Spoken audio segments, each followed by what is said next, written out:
Anchored, as has already been said, a couple of cable lengths from the shore, the Ebba might have been brought much nearer to it, for the water was deep enough, and this would have facilitated the task of the kidnappers when they returned from their expedition. If, however, the Count d'Artigas preferred to let the vessel stay where she was, he probably had his reasons.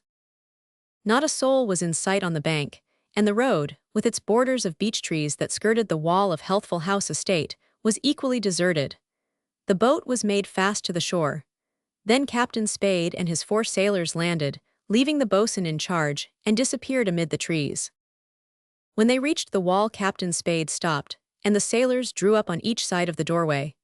The captain had only to turn the key in the lock and push the door, unless one of the servants, noticing that the door was not secured as usual, had bolted it. In this event, their task would be an extremely difficult one, even if they succeeded in scaling the high wall.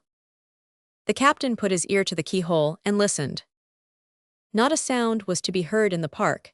Not even a leaf was rustling in the branches of the beeches under which they were standing. The surrounding country was wrapped in the profoundest silence. Captain Spade drew the key from his pocket, inserted it in the lock, and turned it noiselessly. Then he cautiously pushed the door, which opened inward.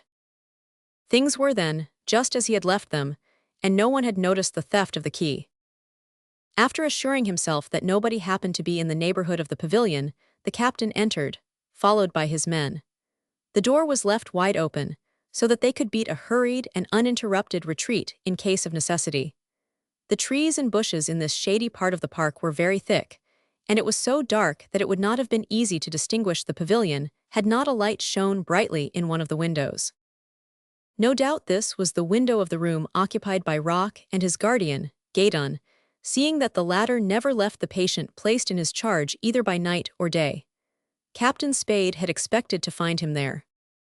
The party approached cautiously, taking the utmost precaution to avoid kicking a pebble or stepping on a twig, the noise of which might have revealed their presence. In this way they reached the door of the pavilion, near which was the curtained window of the room in which the light was burning. But if the door was locked, how were they going to get in? Captain Spade must have asked himself.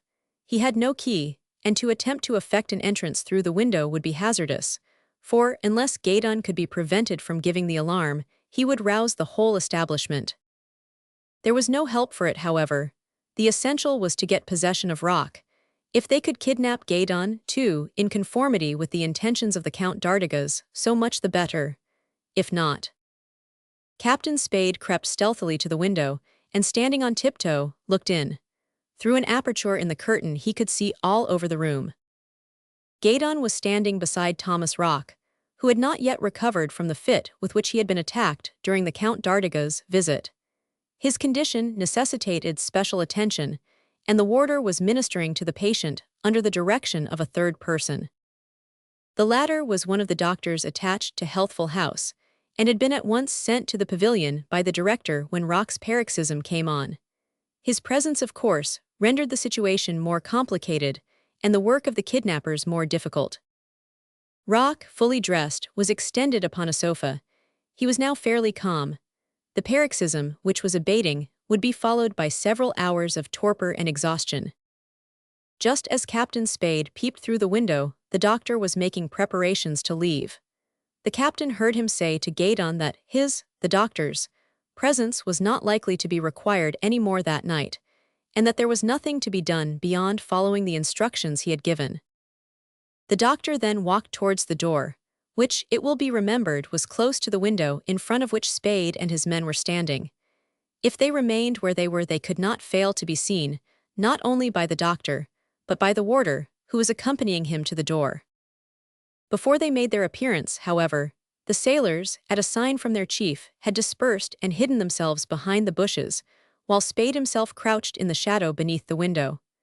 Luckily Gaydon had not brought the lamp with him, so that the captain was in no danger of being seen. As he was about to take leave of Gaydon, the doctor stopped on the step and remarked, "This is one of the worst attacks our patient has had.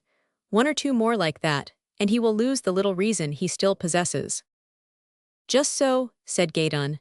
"I wonder that the director doesn't prohibit all visitors from entering the pavilion. Rock owes his present attack to a Count d'Artigas, for whose amusement harmful questions were put to him. "I will call the director's attention to the matter," responded the doctor. He then descended the steps, and Gaydon, leaving the door of the pavilion ajar, accompanied him to the end of the path. When they had gone, Captain Spade stood up, and his men rejoined him. Had they not better profit by the chance thus unexpectedly afforded them to enter the room and secure Rock, who was in a semi-comatose condition, and then await Gaydon's return and seize the warder as he entered? This would have involved considerable risk. Gaydon, at a glance, would perceive that his patient was missing and raise an alarm. The doctor would come running back. The whole staff of Healthful House would turn out, and Spade would not have time to escape with his precious prisoner and lock the door in the wall after him. He did not have much chance to deliberate about it, for the warder was heard returning along the gravel path. Spade decided that the best thing to be done was to spring upon him as he passed and stifle his cries and overpower him before he could attempt to offer any resistance. The carrying off of the mad inventor would be easy enough, inasmuch as he was unconscious and could not raise a finger to help himself. Gaydon came round a clump of bushes and approached the entrance to the pavilion. As he raised his foot to mount the steps, the 4 sailors sprang upon him, bore him backwards to the ground, and had gagged him, securely bound him hand and foot, and bandaged his eyes before he began to realize what had happened. 2 of the men then kept guard over him, while Captain Spade and the others entered the house. As the captain had surmised, Thomas Rock had sunk into such a torpor that he could have heard nothing of what had been going on outside. Reclining at full length, with his eyes closed, he might have been taken for a dead man but for his heavy breathing. There was no need either to bind or gag him. One man took him by the head and another by the feet, and started off with him to the schooner. Captain Spade was the last to quit the house after extinguishing the lamp and closing the door behind him. In this way, there was no reason to suppose that the inmates would be missed before morning. Gaydon was carried off in the same way as Thomas Rock had been. The 2 remaining sailors lifted him and bore him quietly but rapidly down the path to the door in the wall. The park was pitch dark. Not even a glimmer of the lights in the windows of Healthful House could be seen through the thick foliage. Arrived at the wall, Spade, who had led the way, stepped aside to allow the sailors with their burdens to pass through, then followed and closed and locked the door. He put the key in his pocket, intending to throw it into the noose as soon as they were safely on board the schooner. There was no one on the road, nor on the bank of the river. The party made for the boat, and found that Effrondat, the boatswain, had made all ready to receive them. Thomas Rock and Gaydon were laid in the bottom of the boat, and the sailors again took their places at the oars. "Hurry up, Effrondat, and cast off the painter," ordered the captain. The boatswain obeyed, and pushed the boat off with his foot as he scrambled in.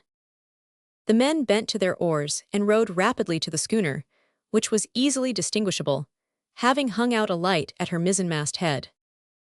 In 2 minutes they were alongside. The Count d'Artigas was leaning on the bulwarks by the gangway. "All right, Spade?" he questioned. "Yes, sir, all right." "Both of them?" "Both the madman and his keeper." "Doesn't anybody know about it up at Healthful House?" "Not a soul." It was not likely that Gaydon, whose eyes and ears were bandaged, but who preserved all his sang-froid, could have recognized the voices of the Count d'Artigas and Captain Spade. Nor did he have the chance to. No attempt was immediately made to hoist him on board. He had been lying in the bottom of the boat alongside the schooner for fully half an hour, he calculated, before he felt himself lifted, and then lowered, doubtless to the bottom of the hold. The kidnapping having been accomplished, it would seem that it only remained for the Ebba to weigh anchor, descend the estuary, and make her way out to sea through Pamlico Sound.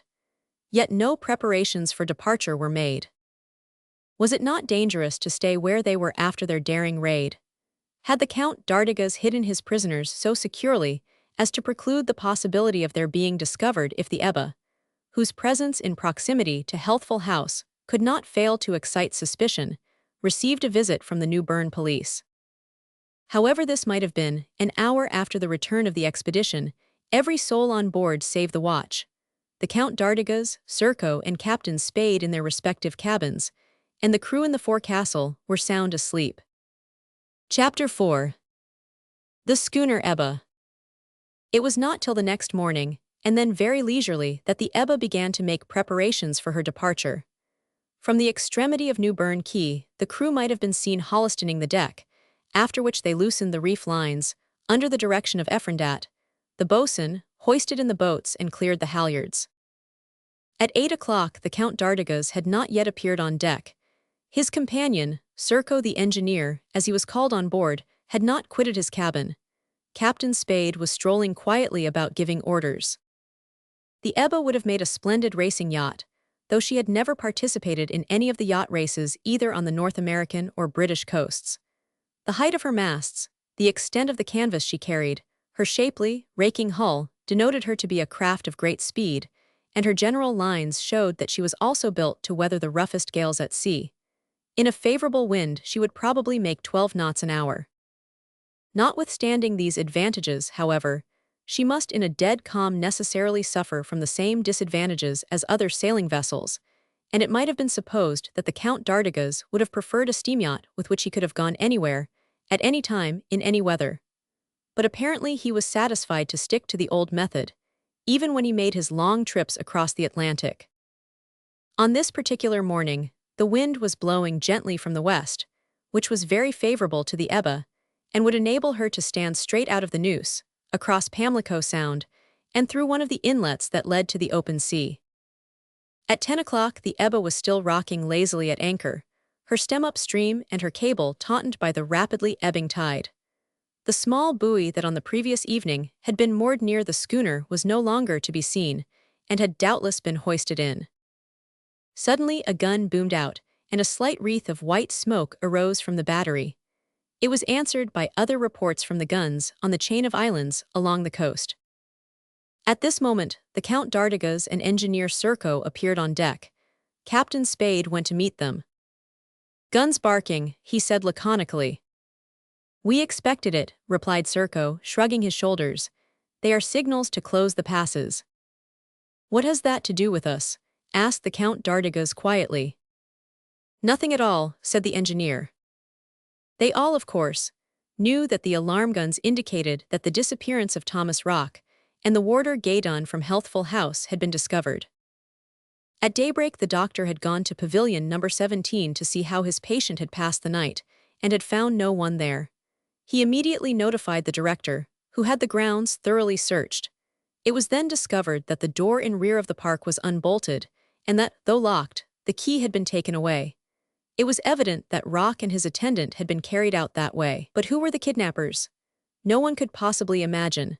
All that could be ascertained was that at 7:30 on the previous night, one of the doctors had attended Thomas Rock, who was suffering from one of his fits, and that when the medical man had left him, the invalid was in an unconscious condition.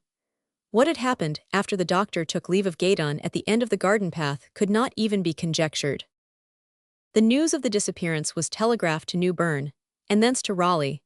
On receipt of it, the governor had instantly wired orders that no vessel was to be allowed to quit Pamlico Sound without having been first subjected to a most rigorous search. Another dispatch ordered the cruiser Falcon, which was stationed in the port, to carry out the governor's instructions in this respect. At the same time, measures were taken to keep a strict lookout in every town and village in the state. The Count d'Artigas could see the Falcon, which was a couple of miles away to the east in the estuary, getting steam up and making hurried preparations to carry out her mission. It would take at least an hour before the warship could be got ready to steam out, and the schooner might by that time have gained a good start. "Shall I weigh anchor?" demanded Captain Spade. "Yes, as we have a fair wind, but you can take your time about it," replied the Count d'Artigas.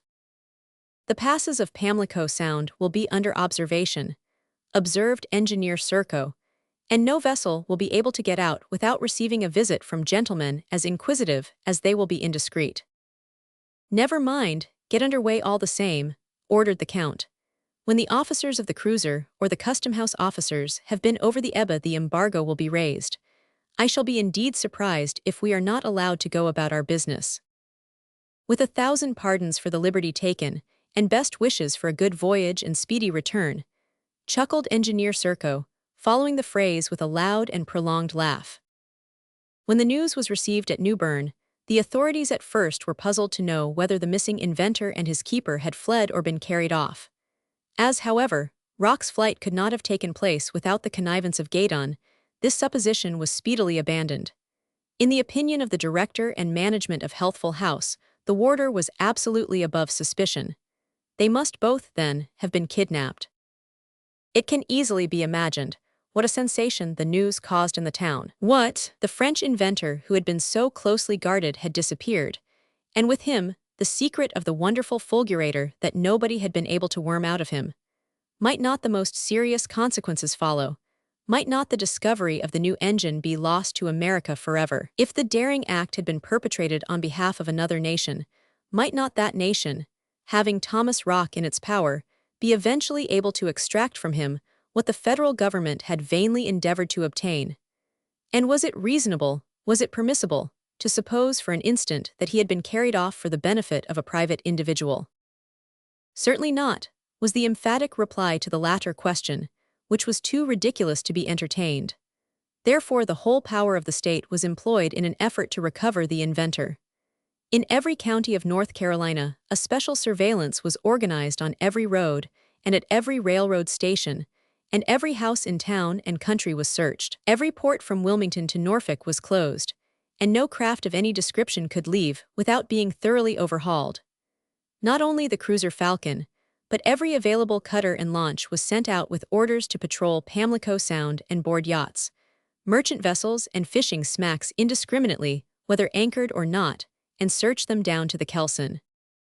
Still the crew of the Ebba prepared calmly to weigh anchor, and the Count d'Artigas did not appear to be in the least concerned at the orders of the authorities, and at the consequences that would ensue if Thomas Rock and his keeper, Gaydon, were found on board. At last all was ready, the crew manned the capstan bars, the sails were hoisted, and the schooner glided gracefully through the water towards the Sound. 20 miles from New Bern, the estuary curves abruptly and shoots off towards the northwest for about the same distance, gradually widening until it empties itself into Pamlico Sound. The latter is a vast expanse about 70 miles across from Swan Island to Roanoke. On the seaward side stretches a chain of long and narrow islands, forming a natural breakwater north and south from Cape Lookout to Cape Hatteras, and from the latter to Cape Henry, near Norfolk City, in Virginia. Numerous beacons on the islands and islets form an easy guide for vessels at night seeking refuge from the Atlantic gales, and once inside the chain, they are certain of finding plenty of good anchoring grounds. Several passes afford an outlet from the Sound to the sea. Beyond Swan Island Lighthouse is Ocracoke Inlet, and next is the Inlet of Hatteras. There are also 3 others known as Loggerhead Inlet, New Inlet, and Oregon Inlet. The Ocracoke was the one nearest the Ebba, and she could make it without tacking, but the Falcon was searching all vessels that passed through.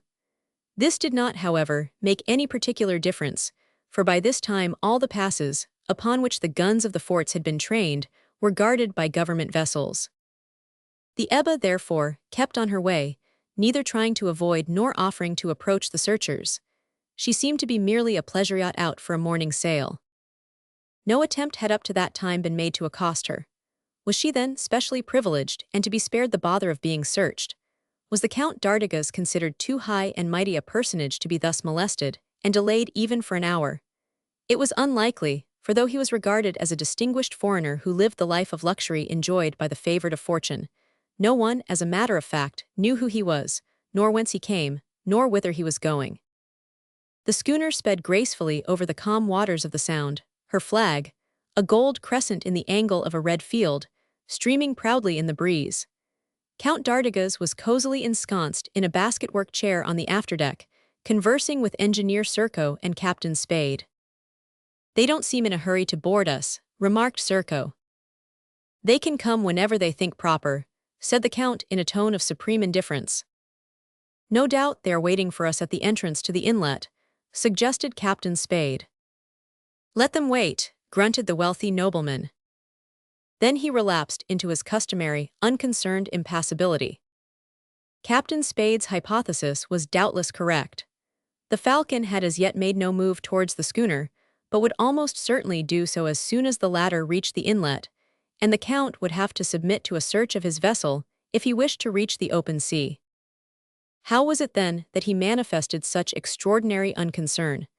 Were Thomas Rock and Gaydon so safely hidden that their hiding place could not possibly be discovered? The thing was possible, but perhaps the Count d'Artigas would not have been quite so confident had he been aware that the Ebba had been specially signaled to the warship and revenue cutters as a suspect. The Count's visit to Healthful House on the previous day had now attracted particular attention to him and his schooner. Evidently, at the time, the director could have had no reason to suspect the motive of his visit. But a few hours later, Thomas Rock and his keeper had been carried off. No one else from outside had been near the pavilion that day. It was admitted that it would have been an easy matter for the Count's companion, while the former distracted the director's attention, to push back the bolts of the door in the wall and steal the key. Then the fact that the Ebba was anchored in rear of, and only a few hundred yards from, the estate, was in itself suspicious. Nothing would have been easier for the desperadoes than to enter by the door, surprise their victims, and carry them off to the schooner. These suspicions, neither the director nor the personnel of the establishment had at first liked to give expression to, but when the Ebba was seen to weigh anchor and head for the open sea, they appeared to be confirmed. They were communicated to the authorities of New Bern, who immediately ordered the commander of the Falcon to intercept the schooner, to search her minutely high and low, and from stem to stern, and on no account to let her proceed, unless he was absolutely certain that Rock and Gaydon were not on board. Assuredly, the Count d'Artigas could have had no idea that his vessel was the object of such stringent orders. But even if he had, it is questionable whether this superbly haughty and disdainful nobleman would have manifested any particular anxiety. Towards 3 o'clock, the warship which was cruising before the inlet, after having sent search parties aboard a few fishing smacks, suddenly maneuvered to the entrance of the pass and awaited the approaching schooner. The latter surely did not imagine that she could force a passage in spite of the cruiser, or escape from a vessel propelled by steam. Besides, had she attempted such a foolhardy trick, a couple of shots from the Falcon's guns would speedily have constrained her to lay to. Presently a boat, manned by 2 officers and 10 sailors, put off from the cruiser and rowed towards the Ebba. When they were only about half a cable's length off, one of the men rose and waved a flag. "That's a signal to stop," said Engineer Serko. "Precisely," remarked the Count d'Artigas. "We shall have to lay to." "Then lay to." Captain Spade went forward and gave the necessary orders, and in a few minutes the vessel slackened speed, and was soon merely drifting with the tide. The Falcon's boat pulled alongside, and a man in the bows held onto her with a boat-hook. The gangway was lowered by a couple of hands on the schooner, and the 2 officers, followed by 8 of their men, climbed on deck. They found the crew of the Ebba drawn up in line on the forecastle.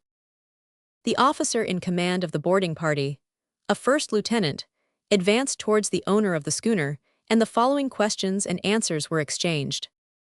"This schooner belongs to the Count d'Artigas, to whom, I presume, I have the honor of speaking." "Yes, sir." "What is her name?" "The Ebba." "She is commanded by Captain Spade." "What is his nationality?" "Hindomalay."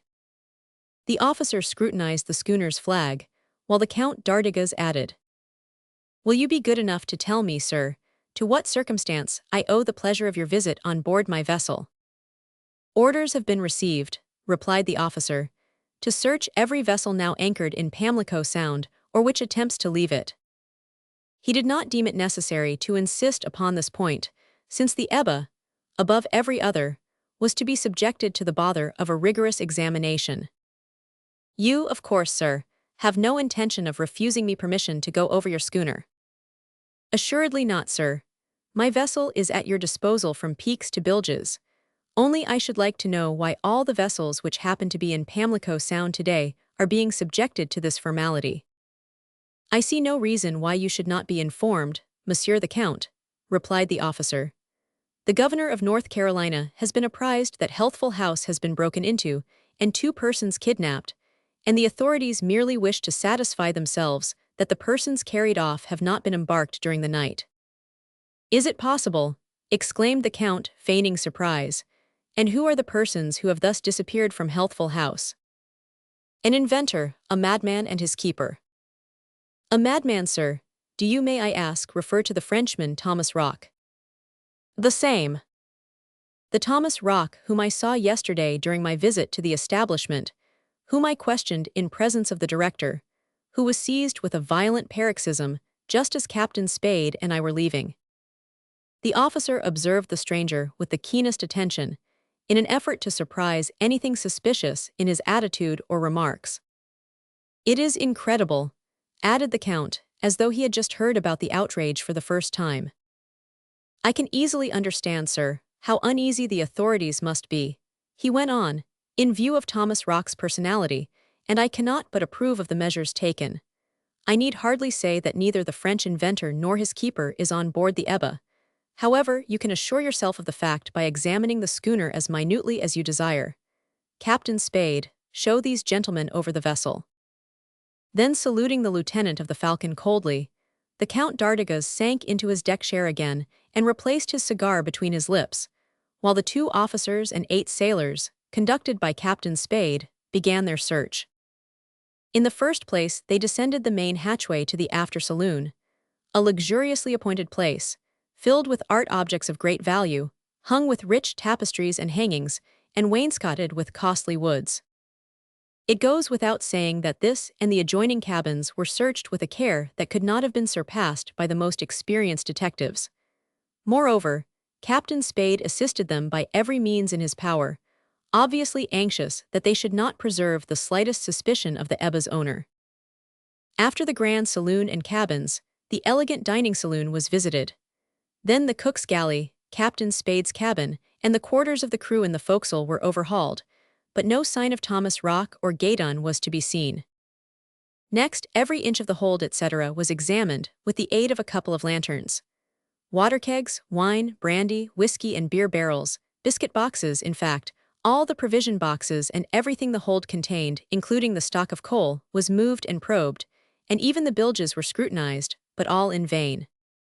Evidently, the suspicion that the Count d'Artigas had carried off the missing men was unfounded and unjust. Even a rat could not have escaped the notice of the vigilant searchers, leave alone 2 men.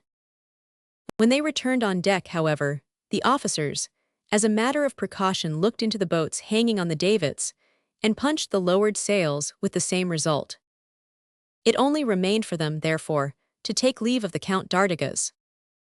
"You must pardon us for having disturbed you, Monsieur the Count," said the lieutenant.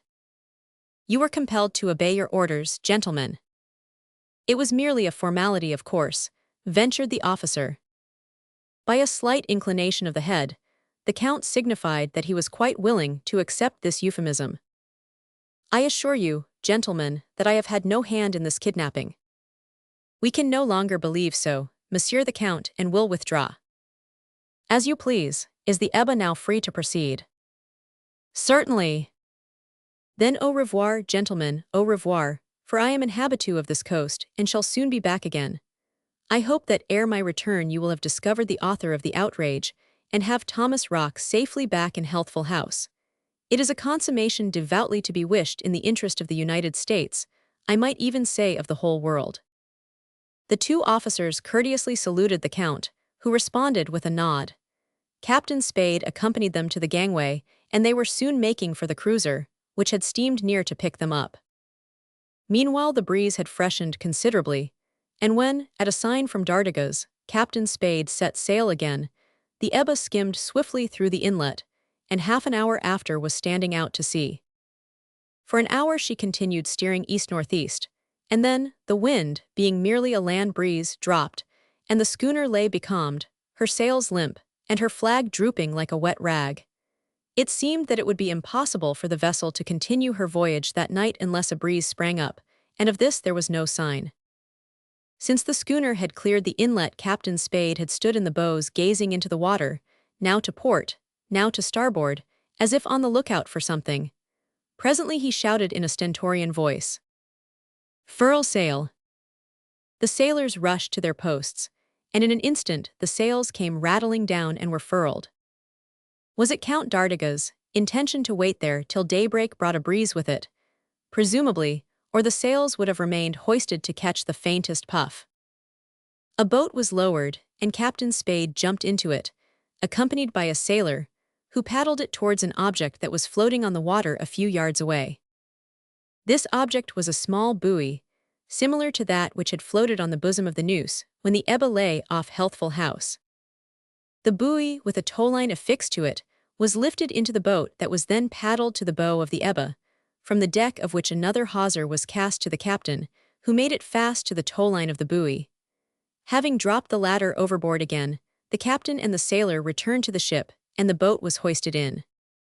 Almost immediately the hawser tautened, and the Ebba, though not a stitch of canvas had been set, sped off in an easterly direction at a speed that could not have been less than 10 knots an hour. Night was falling fast, and soon the rapidly receding lights along the American coast were lost in the mist on the horizon. Chapter 5. Where Am I? Notes by Simon Hart, the engineer. Where am I? What has happened since the sudden aggression of which I was the victim near the pavilion? I had just quitted the doctor and was about to mount the steps, close the door and resume my post beside Thomas Rock when several men sprang upon me and knocked me down. Who are they? My eyes having been bandaged, I was unable to recognize them. I could not cry for help, having been gagged. I could make no resistance, for they had bound me hand and foot. Thus powerless, I felt myself lifted and carried about 100 paces, then hoisted, then lowered, then laid down. Where's where? And Thomas Rock, what has become of him? It must have been he rather than I they were after. I was but Gaydon, the warder. None suspected that I was Simon Hart, the engineer, nor could they have suspected my nationality. Why, therefore, should they have desired to kidnap a mere hospital attendant? There can consequently be no doubt that the French inventor has been carried off, and if he was snatched from Healthful House, it must have been in the hope of forcing his secret from him. But I am reasoning on the supposition that Thomas Rock was carried off with me. Is it so? Yes, it must be, it is. I can entertain no doubt whatever about it. I have not fallen into the hands of malefactors whose only intention is robbery. They would not have acted in this way. After rendering it impossible for me to cry out, after having thrown me into a clump of bushes in the corner of the garden, after having kidnapped Thomas Rock, they would not have shut me up, where I now am. Where? This is the question which I have been asking myself for hours, without being able to answer it. However, one thing is certain, and that is that I have embarked upon an extraordinary adventure that will end. In what manner I know not, I dare not even imagine what the upshot of it will be. Anyhow, it is my intention to commit to memory, minute by minute, the least circumstance, and then, if it be possible, to jot down my daily impressions. Who knows what the future has in store for me? And who knows but what, in my new position, I may finally discover the secret of Roth's fulgurator? If I am to be delivered one day, this secret must be made known, as well as who is the author, or who are the authors, of this criminal outrage, which may be attended with such serious consequences. I continually revert to this question, hoping that some incident will occur to enlighten me. Where am I? Let me begin from the beginning. After having been carried by the head and feet from Healthful House, I felt that I was laid, without any brutality, I must admit, upon the stretchers of a rowboat of small dimensions. The rocking caused by the weight of my body was succeeded shortly afterwards by a further rocking, which I attribute to the embarking of a second person. Can there be room for doubt that it was Thomas Rock? As far as he was concerned, they would not have had to take the precaution of gagging him, or of bandaging his eyes, or of binding him. He must still have been in a state of prostration, which precluded the possibility of his making any resistance, or even of being conscious of what was being done. The proof that I am not deceiving myself is that I could smell the unmistakable odor of ether. Now, yesterday, before taking leave of us, the doctor administered a few drops of ether to the invalid, and I remember distinctly, a little of this extremely volatile substance fell upon his clothing while he was struggling in his fit. There is therefore nothing astonishing in the fact that this odor should have clung to him, nor that I should have distinguished it, even beneath the bandages that covered my face. Yes, Thomas Rock was extended near me in the boat, and to think that had I not returned to the pavilion when I did, had I delayed a few minutes longer, I should have found him gone. Let me think. What could have inspired that Count d'Artigas with the unfortunate curiosity to visit Healthful House? If he had not been allowed to see my patient, nothing of the kind would have happened. Talking to Thomas Rock about his inventions brought on a fit of exceptional violence. The director is primarily to blame for not heeding my warning. Had he listened to me, the doctor would not have been called upon to attend him, the door of the pavilion would have been locked, and the attempt of the band would have been frustrated. As to the interest there could have been in carrying off Thomas Rock, either on behalf of a private person or of one of the states of the Old World, it is so evident that there is no need to dwell upon it. However, I can be perfectly easy about the result. No one can possibly succeed in learning what for 15 months I have been unable to ascertain. In the condition of intellectual collapse into which my fellow countryman has fallen, all attempts to force his secret from him will be futile. Moreover, he is bound to go from bad to worse until he is hopelessly insane, even as regards those points upon which he has hitherto preserved his reason intact. After all, however, it is less about Thomas Rock than myself that I must think just now, and this is what I have experienced, to resume the thread of my adventure where I dropped it. After more rocking caused by our captors jumping into it, the boat is rowed off. The distance must be very short, for a minute after we bumped against something. I surmise that this something must be the hull of a ship, and that we have run alongside. There is some scurrying and excitement. Indistinctly through my bandages, I can hear orders being given, and a confused murmur of voices that lasts for about 5 minutes, but I cannot distinguish a word that is said. The only thought that occurs to me now is that they will hoist me on board and lower me to the bottom of the hold, and keep me there till the vessel is far out at sea. Obviously, they will not allow either Thomas Rock or his keeper to appear on deck, as long as she remains in Pamlico Sound. My conjecture is correct. Still gagged and bound, I am at last lifted by the legs and shoulders. My impression, however, is that I am not being raised over a ship's bulwark, but on the contrary am being lowered. Are they going to drop me overboard to drown like a rat, so as to get rid of a dangerous witness? This thought flashes into my brain, and a quiver of anguish passes through my body from head to foot. Instinctively, I draw a long breath, and my lungs are filled with the precious air they will speedily lack. No, there is no immediate cause for alarm. I am laid with comparative gentleness upon a hard floor, which gives me the sensation of metallic coldness. I am lying at full length. To my extreme surprise, I find that the ropes with which I was bound have been untied and loosened. The tramping about around me has ceased. The next instant, I hear a door closed with a bang. Where am I, and in the first place, am I alone? I tear the gag from my mouth and the bandages from my head. It is dark, pitch dark. Not a ray of light, not even the vague perception of light that the eyes preserve when the lids are tightly closed.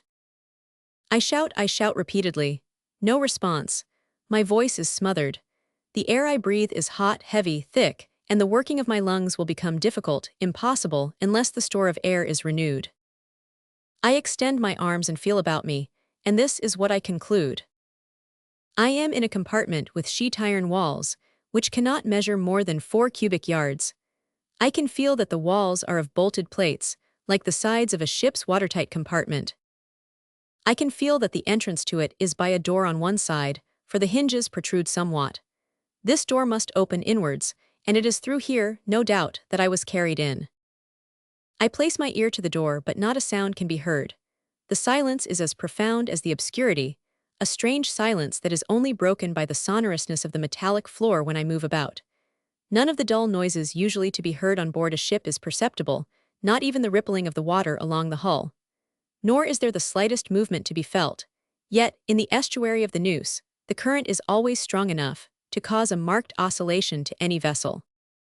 But does the compartment in which I am confined really belong to a ship? How do I know that I am afloat on the Neuse, though I was conveyed a short distance in a boat? Might not the latter, instead of heading for a ship in waiting for it, opposite Healthful House, have been rowed to a point further down the river? In this case, is it not possible that I was carried into the cellar of a house? This would explain the complete immobility of the compartment. It is true that the walls are of bolted plates, and that there is a vague smell of salt water, that odor sui generis which generally pervades the interior of a ship, and which there is no mistaking. An interval which I estimate at about 4 hours must have passed since my incarceration. It must therefore be near midnight. Shall I be left here in this way till morning? Luckily, I dined at 6 o'clock, which is the regular dinner hour at Healthful House. I am not suffering from hunger. In fact, I feel more inclined to sleep than to eat. Still, I hope I shall have energy enough to resist the inclination. I will not give way to it. I must try and find out what is going on outside. But neither sound nor light can penetrate this iron box. Wait a minute, though. Perhaps by listening intently I may hear some sound, however feeble. Therefore I concentrate all my vital power in my sense of hearing. Moreover, I try, in case I should really not be on terra firma, to distinguish some movement, some oscillation of my prison. Admitting that the ship is still at anchor, it cannot be long before it will start, otherwise I shall have to give up imagining why Thomas Rock and I have been carried off. At last, it is no illusion. A slight rolling proves to me beyond a doubt that I am not on land. We are evidently moving, but the motion is scarcely perceptible. It is not a jerky, but rather a gliding movement, as though we were skimming through the water without effort on an even keel. Let me consider the matter calmly. I am on board a vessel that was anchored in the Noose, waiting under sail or steam for the result of the expedition. A boat brought me aboard, but I repeat, I did not feel that I was lifted over her bulwarks. Was I passed through a porthole? But after all, what does it matter? Whether I was lowered into the hold or not, I am certainly upon something that is floating and moving. No doubt I shall soon be let out, together with Thomas Rock, supposing them to have locked him up as carefully as they have me. By being let out, I mean being accorded permission to go on deck. It will not be for some hours to come, however, that is certain, for they won't want us to be seen, so that there is no chance of getting a whiff of fresh air till we are well out at sea. If it is a sailing vessel, she must have waited for a breeze, for the breeze that freshens offshore at daybreak, and is favorable to ships navigating Pamlico Sound. It certainly cannot be a steamer. I could not have failed to smell the oil and other odors of the engine room, and then I should feel the trembling of the machinery, the jerks of the pistons, and the movements of the screws or paddles. The best thing to do is to wait patiently. I shan't be taken out of this hole until tomorrow, anyway. Moreover, if I am not released, somebody will surely bring me something to eat. There is no reason to suppose that they intend to starve me to death. They wouldn't have taken the trouble to bring me aboard, but would have dropped me to the bottom of the river had they been desirous of getting rid of me. Once we are out at sea, what will they have to fear from me? No one could hear my shouts. As to demanding an explanation and making a fuss, it would be useless. Besides, what am I to the men who have carried us off? A mere hospital attendant, one Gaydon, who is of no consequence. It is Thomas Rock they were after. I was taken along too because I happened to return to the pavilion at the critical moment. At any rate, no matter what happens, no matter who our kidnappers may be, no matter where we are taken, I shall stick to this resolution. I will continue to play my role of warder. No one, no, none, can suspect that Gaydon is Simon Hart, the engineer. There are two advantages in this. In the first place, they will take no notice of a poor devil of a warder, and in the second, I may be able to solve the mystery surrounding this plot and turn my knowledge to profit, if I succeed in making my escape. But whither are my thoughts wandering? I must perforce wait till we arrive at our destination before thinking of escaping. It will be time enough to bother about that when the occasion presents itself. Until then, the essential is that they remain ignorant as to my identity, and they cannot, and shall not, know who I am. I am now certain that we are going through the water. But there is one thing that puzzles me. It is not a sailing vessel, neither can it be a steamer, yet it is incontestably propelled by some powerful machine. There are none of the noises, nor is there the trembling that accompanies the working of steam engines.